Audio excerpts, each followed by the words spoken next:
भाजपाचे नेते, राज्यसभा खासदार, संसद रत्न म्हणून सन्मानित झालेले खासदार माननीय धनंजय महाडिक यांना वाढदिवसाच्या अनंत कोटी शुभेच्छा. शुभेच्छुक श्री बक्षाराम कवरामल बठेजा, आंतरराष्ट्रीय सिंधी समाज संघटनाध्यक्ष. संघटक कोल्हापूर जिल्हा सिंधी समाज श्री अमित बटेजा, युवा उद्योजक गांधीनगर.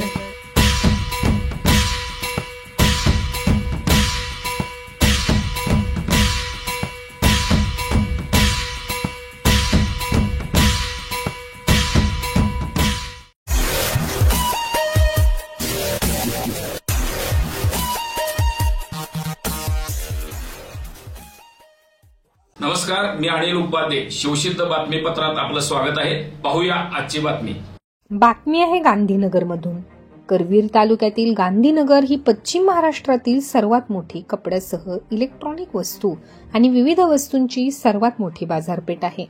या बाजारपेठेमध्ये 1,500 ते 2,000 दुकाने असून या दुकानावर अवलंबून असणारे अनेक व्यवसाय कार्यरत आहेत. प्रवासासाठी रेल्वेची सोय असल्याने दररोज जवळपास 25,000 ते 30,000 वर्दळ सुरू असते. खरेदी विक्रीच्या कारणासाठी मोठमोठे व्यापारी वर्गही नियमित येत असतात. एवढा सगळा व्यवसायांचा पसारा म्हटल्यानंतर अवैध व्यवसायांची रेलचेल सुद्धा या ठिकाणी मोठ्या प्रमाणात आहे. गेल्या 4-6 महिन्यापूर्वी नारायणगाव पोलीस ठाण्यातून सातारा जिल्ह्यातून बदली होऊन मूळचे सांगलीचे रहिवासी असलेले सहाय्यक पोलीस निरीक्षक अर्जुन घोडे पाटील यांनी कार्यभार स्वीकारला. प्रभारी पोलीस अधिकारी अर्जुन घोडे पाटील यांनी सुरुवातीची 3 ते 4 महिने सर्वसमावेशक कामगिरी केली. त्यानंतर मात्र ते हळूहळू आपल्या मूळ पदावर येऊ लागले. गांधीनगर हे गुटख्याचे माहेरघर असल्यासारखे आहे. दररोज या ठिकाणी लाखो रुपयांची उलाढाल होत असते. गुटखा विक्री आणि साठवण्यासाठी महाराष्ट्रात बंदी कायदा आहे.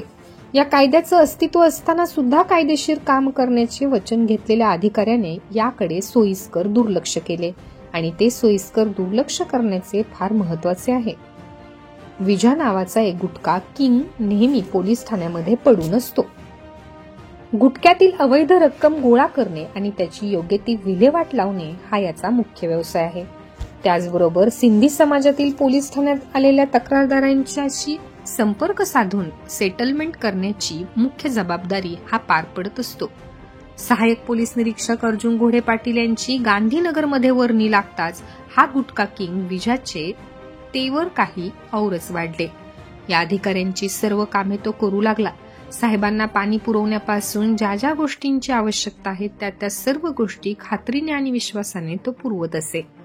पोलिसांच्या गाडीमधून फिरणे, डीबी रूम मध्ये पडून असणे यामुळे तो अधिकाऱ्यांच्या गळ्यातील ताईत असल्याचे संपूर्ण गांधीनगरला समजले आणि त्याच्याकडे सेटलमेंटची कामे येऊ लागली.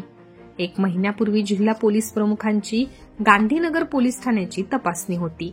रात्रभर थांबून पोलीस ठाण्याच्या परिसरातील पडझड, स्वच्छता करणे, ग्रीन कापड लावणे या जबाबदाऱ्या त्यांनी प्रामाणिकपणे पार पाडल्या.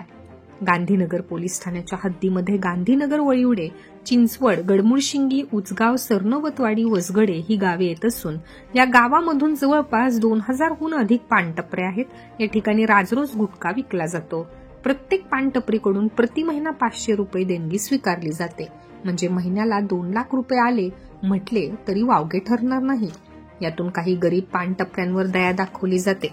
मग त्याची विभागणी होऊ लागते.